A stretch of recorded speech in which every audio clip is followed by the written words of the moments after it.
Eu gostaria que, em nome da Igreja Central de Ribeirão Preto, agradecer ao pastor Tiago Rodrigues pela belíssima semana de oração que ele fez aqui para nós. Belíssima espiritualmente falando. Eu quero dizer, pastor, você foi muito feliz no tempo que você escolheu, nos assuntos que você abordou. Você conseguiu tocar exatamente nas necessidades urgentes da nossa igreja. E eu só tenho que agradecer primeiramente a Deus e ensinar para você. Enquanto eu passava a missão na Escola Sabatina, eu dizia que nós, essa semana, vivemos aí as duas pontas do ministério. Você começando e eu terminando. E essa soma, então, eu acho que deu uma média razoável. Mas eu não quero multiplicar palavras, porque você veio por indicação, por convite, por iniciativa dos jovens da igreja.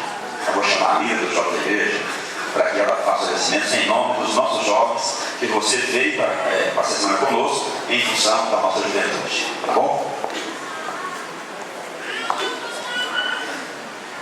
Bom, gostaria de agradecer muito a você, pastor Tiago, por tudo que você nos trouxe aqui. Mas antes de eu te entregar o presente, eu preciso agradecer outras pessoas, tá bom? Eu gostaria de agradecer ao Daniel e à Débora, porque eles que prepararam esse painel e que teve tudo a ver com a nossa semana de oração. Gostaria de agradecer a toda a minha equipe, que esteve aqui todos os dias, que preparou essa árvore, que esteve orando também para que tudo desse certo nessa semana de oração. E primeiramente a Deus, né, porque Ele encaminhou o seu nome. O pastor Pereira sabe muito bem como foi difícil arrumar alguém para fazer uma semana de oração aqui, mas a gente sabe que Deus tem um plano maior e com certeza o Senhor trouxe, a sua mensagem veio agradar todas as nossas necessidades. E eu já falei isso para a senhora fazer. Então, entregar o presente, que a família pastoral ficou com muito carinho para você. Lógico. Mas eu falei das sacolas aqui, né? Quinta-feira, né? Falei das sacolas e a sacola já mostra algumas coisas, né? Já fiquei na expectativa.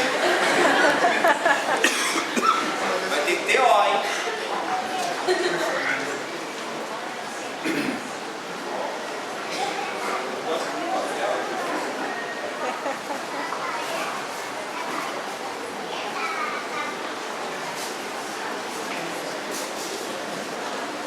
Olha aí,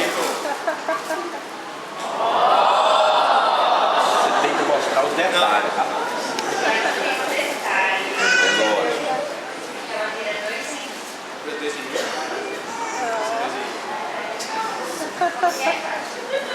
Ah, tem detalhe de dentro. Ah, esse Aí ela vira esporte fino, né? Se tiver mais alguma coisa, eu vou lá e buscar agora. Muito obrigado. Bom, eu quero deixar um abraço, pastor, em nome de todos os jovens.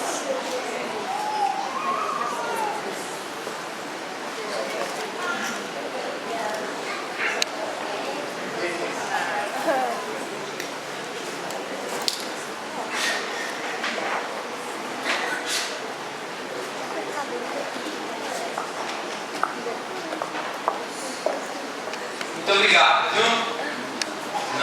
Não só pela camisa, mas pela camisa também.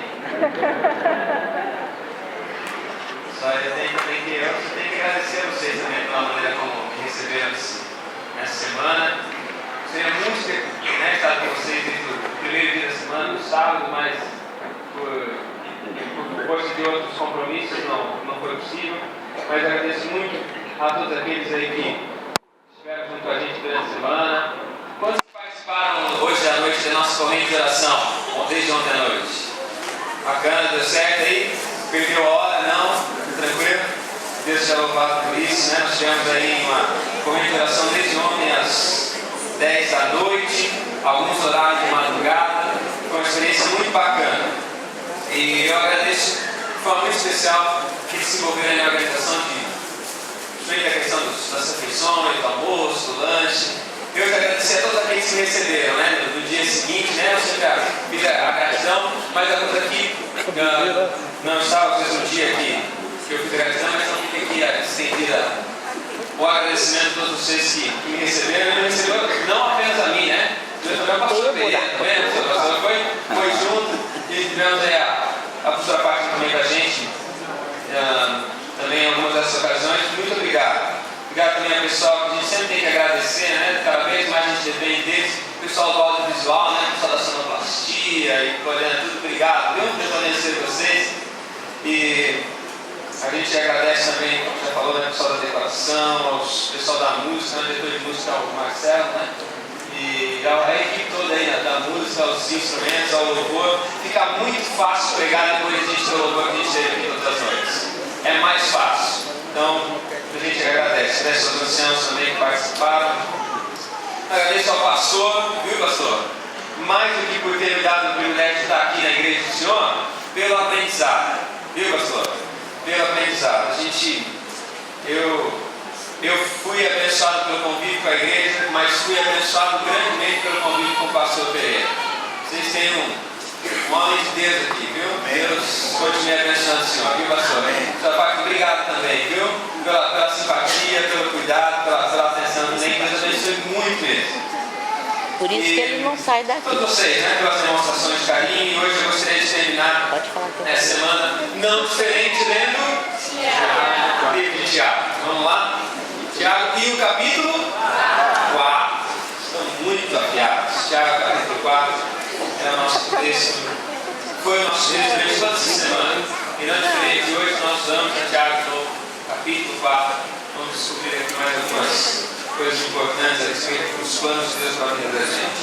Nós temos nos concentrado nos últimos 4 dias, no verso 7, 8, 9 e 10. Nós vamos fazer a leitura desses 4 versos de novo. O desafio é que você decore até esses versos. Tiago capítulo 4, versos 7, 8, 9 e 10.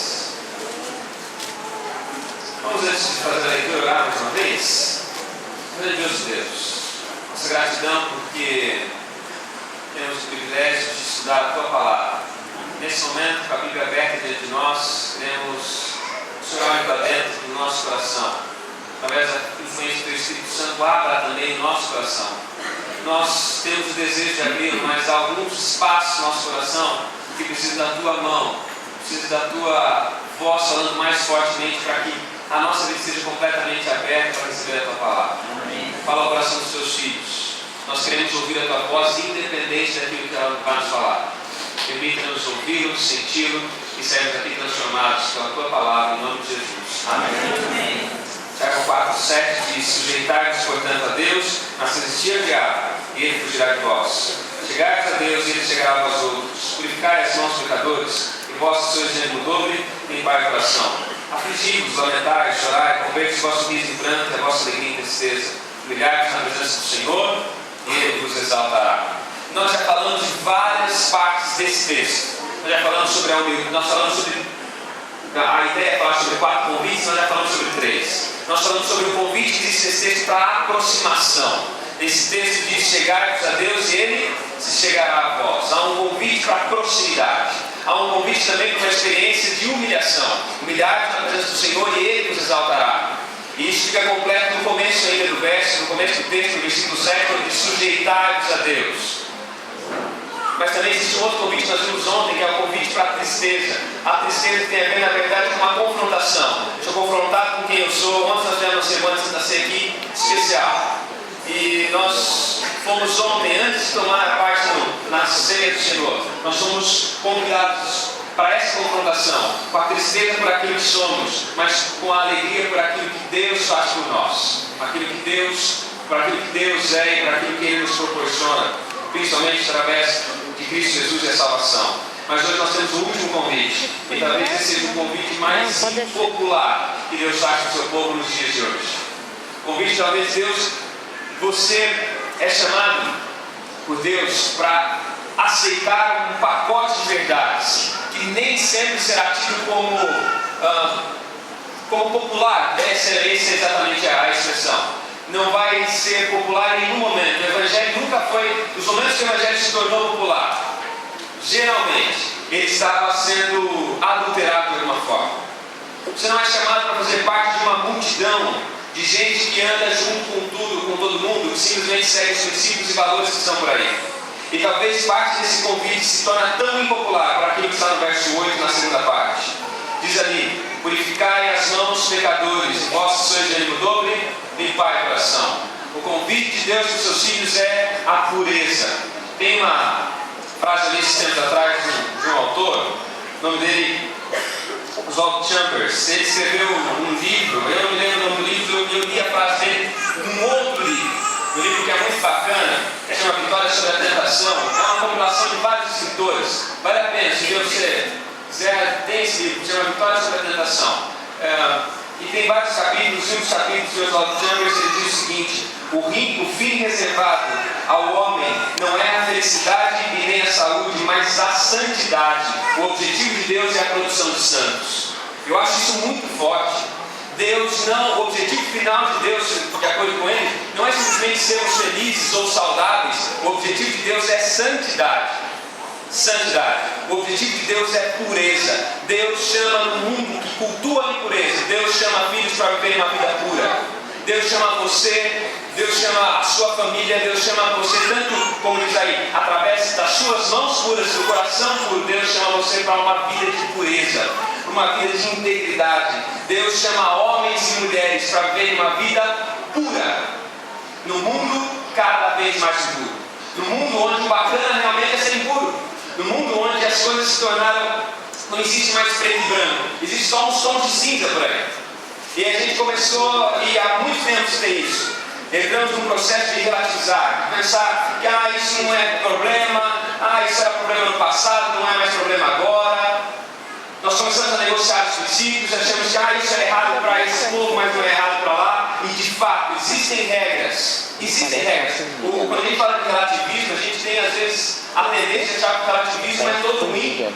E não é todo ruim, porque realmente existem algumas coisas que são relativas. Existem regras que são relativas, existem práticas, costumes que se aplicam a uma comunidade e não se aplicam a outra, se aplicam a uma época do tempo e não se aplicam a outra, mas existem princípios que não são relativos, existem leis, valores estabelecidos por Deus que são inegociáveis, existem conceitos expressos na palavra de Deus que não estão abertos para a sua opinião. Deus se importa com o que você pensa, mas o que você pensa não muda aquilo que Deus estabeleceu. A minha opinião não torna as coisas corretas ou erradas. Você tem poder para ser alguém que diz, você tem a liberdade de discordar de Deus, mas você jamais terá poder de convencer a Deus que aquilo que Ele estabeleceu como certo se tornou errado, ou aquilo que Ele estabeleceu como errado se tornou certo. E nessa geração, nesse tempo, onde a impureza toca todas as maneiras e vem a nós de tantas formas, através da música que ouvimos, através dos livros que lemos, através das propagandas que assistimos ou simplesmente passamos por aí, através das filosofias que vêm embaladas de tantas maneiras pela mídia que nos cerca, através de tantas coisas, a impureza vem chegando, vem entrando, entra na nossa casa, entra no nosso trabalho, entra na igreja, muda, vira a nossa cabeça, e é nesse mundo que Deus diz hoje para você: purificai as mãos pecadores, vós que sois de ânimo dobre, limpai o coração. Fala de duas ideias, fala da pureza de mão, fala da limpeza do coração. Fala a ideia que já está dizendo para você hoje é a seguinte: você precisa ser puro nas ações, mas também precisa ser puro nas intenções por trás das ações. Não é apenas pureza no que você faz, mas é pureza naquilo que motiva o que você faz. Não é pureza simplesmente na atitude. É pureza não simplesmente no fazer ou no falar, mas é pureza naquilo que é, no lugar também que é a fonte de toda a ação e de toda a palavra que é o coração humano. Quando nós falamos sobre pureza, e pureza se torna cada vez mais popular, porque a gente toca em tantas coisas. É impossível hoje no nosso tempo falar de pureza, como a lição falou isso, eu não quero simplesmente recapitular coisas que nós já estudamos na lição, mas a lição fala, por exemplo, sobre pureza, e falou sobre pureza também. Quando a gente fala sobre pureza, a gente vem na nossa cabeça geralmente pensar sobre assuntos relacionados à sexualidade. E eu vou dizer algumas coisas para você, com muita tranquilidade. Aqui Deus está dizendo e nos chamando para uma vida de pureza. E hoje nós temos gente que tem se acostumado a viver uma vida impura e achar que não tem problema nenhum. Querido jovem, você está aqui hoje, escute uma coisa e coloque isso no seu coração. Deus não mudou. Deus diz para você o seguinte: o sexo é reservado para um momento, para um lugar chamado casamento. O mundo pode achar que isso é errado. Você pode achar, mas eu tenho todas as minhas tendências.